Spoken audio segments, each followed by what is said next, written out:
শ্বশুর আমার কাছ থেকে অনেকবার টাকা নিছে, সে বলছে। ঢাকা রিপোর্টার্স ইউনিটির ক্লাব মিলনায়তনে শনিবার 16 আগস্ট 2025 এক সংবাদ সম্মেলনে ওমানে কর্মরত প্রবাসী নারী সীমা খানম অভিযোগ করেন তার স্বামী ভোলার সাগর হোসেন শিহাবের কাছ থেকে তিনি প্রতারণার শিকার হয়েছেন। সীমা জানান, ওমানে তাদের বিয়ে হওয়ার পর বাংলাদেশে ফিরে কাজী ডেকে আবার বিয়ে করেন এবং বিয়ের নথিও সংবাদ সম্মেলনে দেখান।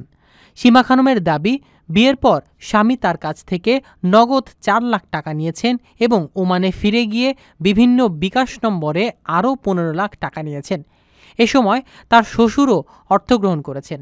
সীমা স্থানীয়দের ও পুলিশের সহযোগিতায় টাকা ফেরত পাওয়ার চেষ্টা করেছিলেন, কিন্তু সাফল্য পাননি। এছাড়া ভোলার এক সাংবাদিক ইব্রাহিম আকাশ তাকে কিছু ঘনিষ্ঠ ছবি পাঠিয়ে 50,000 টাকা দাবি করেছেন। চাঁদা না দিয়ে পাল্টা নিউজের হুমকি দেওয়ার কথা হয়। সীমা প্রধান উপদেষ্টা, স্বরাষ্ট্র উপদেষ্টা, আইজিপি ও আইনশৃঙ্খলা বাহিনীর হস্তক্ষেপ কামনা করছেন। অন্যদিকে সাংবাদিক ইব্রাহিম আকাশ বলেন, তিনি কোনো অর্থ দাবি করেননি এবং পাল্টা নিউজও করেননি। অন্য মিডিয়া ইতোমধ্যেই সীমার বিষয়টি নিয়ে সংবাদ প্রকাশ করেছে। তিনি আরও বলেন, সীমার স্বামী আর ওমানে ফিরতে পারছেন না। এ কারণে সীমা ক্ষুব্ধ হয়ে স্বামী ও শ্বশুরের বিরুদ্ধে মিডিয়ায় অভিযোগ তুলেছে। সংবাদ সম্মেলনে এই ঘটনা প্রবাসী নারীর স্বার্থ ও প্রতারণার বিষয়টি সামনে আনা হয়।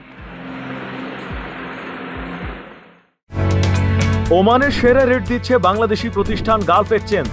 প্রিয়জনকে টাকা পাঠাতে আজই আসুন আমাদের যে কোনো ব্রাঞ্চে অথবা কল করুন স্ক্রিনে দেয়া নাম্বারে। গালফ এক্সচেঞ্জ, বাংলাদেশিদের প্রিয় এক্সচেঞ্জ।